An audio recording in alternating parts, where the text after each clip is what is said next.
nosotros esperamos que todas aquellas personas que van a participar del proceso de votación, los vocales de mesa, todo el servicio electoral funcione ese día como reloj, como lo hemos hecho históricamente.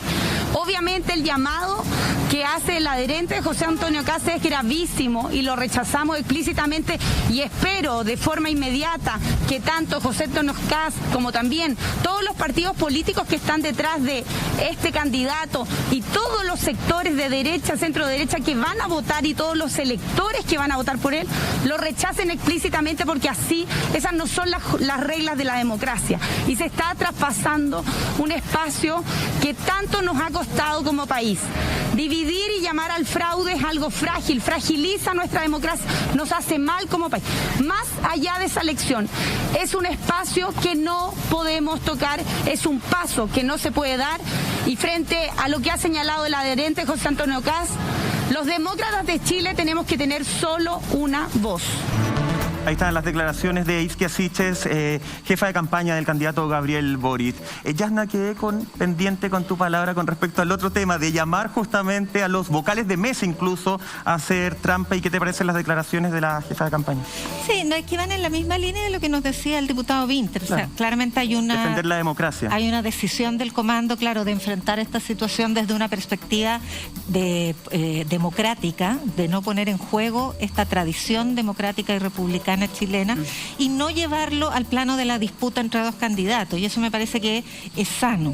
Lo que ocurre es que aquí se ha ido construyendo un ambiente muy tóxico, paulatinamente, que llega hasta este minuto y genera un escenario de crispación que esperemos no se exprese en las dinámicas de las mesas. Yo creo que eso no va a ocurrir porque en Chile hay una actitud democrática y republicana y hay una cultura electoral que es muy sana. En general es alegre, los vocales de mesa comparten, llevan su cocaví o su tejido, en fin, ya se conocen algunos porque se mantienen durante varias elecciones. Entonces yo creo que esto no va a tener demasiado eco, pero es importante identificar de qué manera se ha urdido este clima, porque no tiene que repetirse. Cuando las cosas se analizan bien desde una perspectiva con altura de miras, quiero decir, pero identificando responsables, porque eso es importante, no se vuelven a repetir. Y esto parte recientemente, antes de ayer, esto parte en el encuentro de los Bad Boys, en que tanto el ex candidato presidencial Franco Parisi como el actual candidato de la segunda vuelta, José Antonio Kast, hablan de que hubo durante la primera vuelta muchos descuadres de mesas, y ponen mucho acento y difunden en las redes sociales muchas fotografías en que la digitación del acta que se hace a mano, a lápiz, la digitación que se hace para entregar el informe a el Tricel no calza, no cuadra. Pero no hay denuncia detrás de eso, entonces no sabemos cuántas actas son, dónde estaban, qué respaldo tienen, si son reales o no. Sigue esto en una escalada con unas declaraciones del presidente de Renovación Nacional que sostiene esta elección se va o podría llegar a dirimirse en el Tricel, lo cual es una obviedad porque efectivamente en Chile existe un tribunal electoral que finalmente es como una suerte de toma de razón de las elecciones. Pero lo que está planteando es una suerte de crispación como la que se genera en Estados Unidos, en que pasan semanas sin un escrutinio definitivo, en un ambiente de tensión que incluso una democracia con tanta tradición como la estadounidense, que en la cuna se pone en mucho riesgo y termina en un hecho tan despiadado desde el punto de vista democrático como la toma o el asalto al Capitolio. Entonces hay que tener mucho cuidado con este tipo de conductas. El caso de Izquierdo, efectivamente, él es un personaje a estas alturas, debiera estar preso porque no es su primera actitud reñida con las leyes. Está de hecho con arresto domiciliario total este personaje, está con cautelares, no puede salir del país, arresto domiciliario. Qué buen punto. Pero no, si por eso tiene tanto tiempo. Claro. Por eso tiene tanto tiempo.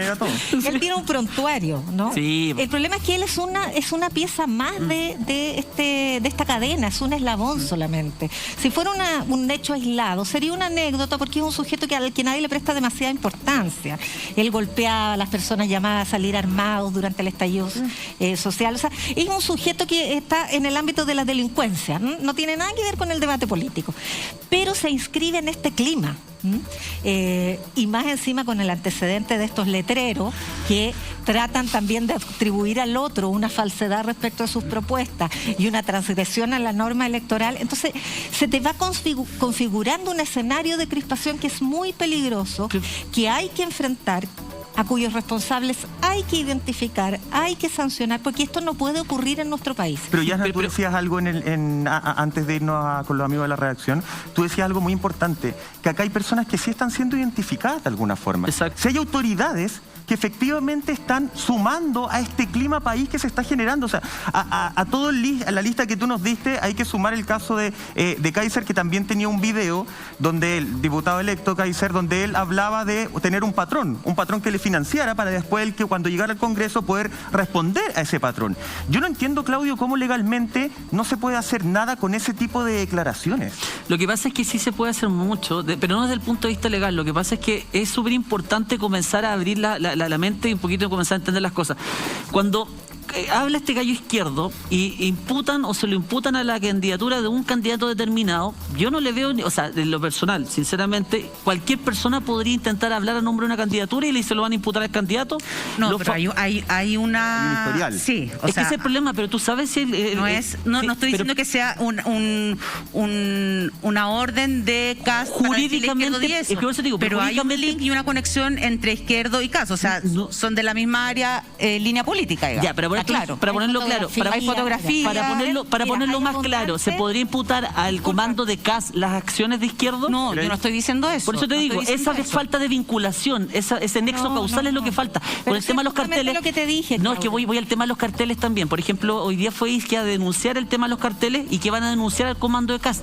¿Se sabe efectivamente que fue el comando de este candidato el que mandó poner esos carteles? ¿Realmente se le puede hacer una imputación directa al comando? O sea, Claudio, como candidatura, es que por eso les digo, no sabemos quién está sembrando acá. Lo que sí sabemos es que todos están atentando contra la democracia. Lo tenemos súper claro. La pregunta del millón es ¿quién? ¿Cómo? Y ahí es donde yo también les presento a ustedes la duda de que no podemos hacer imputaciones directas con el dedo tan clarito, porque no tenemos antecedentes. Sí, no, absolutamente, tú tienes toda la razón y por eso es muy importante el rigor en esto. Pero te expliqué cómo esto se ha ido configurando en un escenario en el que han concurrido autoridades que sí tienen una tribuna como representantes. Olvidémonos de Izquierdo un rato. Como Kaiser incluso yo también a Kaiser lo sitúo en el plano ya del extremismo anecdótico, ¿no? El problema es que también se juntan otros dos parlamentarios de la misma bancada, entonces ya tú tienes un patrón de conducta y es una bancada que tiene 15 parlamentarios. Ahí sí yo encuentro que hay una responsabilidad, pero no del comando, yo encuentro una responsabilidad de partido. Después te menciono, lo decía el diputado, la calumnia, tú me corregiste el otro día que no es injuria, es calumnia, lo que constituye mucho más, la imputación de delito. Es más grave la sanción, que profiere el propio candidato en un foro, ¿no? 6 veces, 7 veces. Efectivamente hizo una disculpa, pero ese es el ardid. Hacer algo, revestirlo de que sembra fue la duda que después va a quedar. Un lapso, un error. Yo no quise decir esto, no, yo no estoy diciendo que tú consumas droga, ¿cómo se te ocurre? Pero podríamos eventualmente hacernos un examen porque no vaya a ser que nos encontremos con una pobreza. Entonces, esa y ya forma... generaste el momento y el video, ¿sabes? Que se replica. Esa forma de acusar de manera solapada y cobarde es muy dañina, porque genera un ambiente tóxico, porque pone la duda respecto de todas las instituciones. ¿Sabes lo que pasa? Le puedo hacer una pregunta, Yasna. ¿Hay alguna noticia o algún hecho que tú hayas tomado conocimiento público que también se le haya imputado al otro candidato que sea falso? ¿Que se haya imputado de un candidato al otro, a Kast, por ejemplo? Mira... ¿O solamente Kast ha levantado noticias falsas respecto? No, a nivel de redes sociales sí hay no, le pregunto ya. En redes sociales también lo está lleno, en redes sociales y hay insultos, y hay odiosidades. Pero ojo, yo creo que hay que distinguir ahí un tema de estrategia electoral de un comando y otro comando. O sea, acá claramente hemos visto una estrategia electoral por parte del comando de Kast y de su coalición, digamos, que lo apoya, que es Chile Podemos Más y Republicanos, digamos. Hay una estrategia electoral de levantar noticias falsas desde la primera vuelta para rematar ahora en la segunda. Ha sido una estrategia compartida en esta segunda vuelta, digamos, como les digo, desde el presidente de Renovación Nacional, el tema no de levantar noticias falsas, sino de encrispar y de entorpecer, digamos, el buen clima electoral que siempre ha habido en Chile a la vuelta a la democracia, de confiar en la institución del CERVEL, como lo decía el diputado Winter, la persona que dirige el CERVEL es de la UDI. pero todos confiamos en el CERVEL, porque es una institución que ha demostrado dar buenos resultados, de entregar, que funciona. Pero claro, ahora que el presidente de Renovación Nacional diga esto va a terminar en los tribunales electorales, entorpece, hace ruido, ensucia un proceso electoral. No es necesario hacer ese tipo de comentario. Entonces, a mí lo que me hace pensar también es que todos estos múltiples factores tienen que ver quizás con una estrategia también electoral por parte del comando de José Antonio Kast.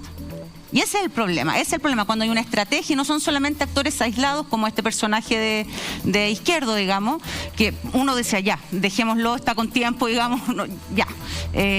Pero sí hay actores políticos relevantes que siguen replicando noticias, que siguen discursiando, digamos, diciendo que esto va a terminar en los tribunales electorales. Eso corresponde, a mi entender y a mi juicio, de una estrategia electoral. Y para hacerlo un poco más amplio, incluso lo hablábamos antes en el primer bloque, justamente parece ser un manual de la ultraderecha a nivel ya internacional, donde hay cosas que se repiten en Brasil, en Estados Unidos, en un montón de países.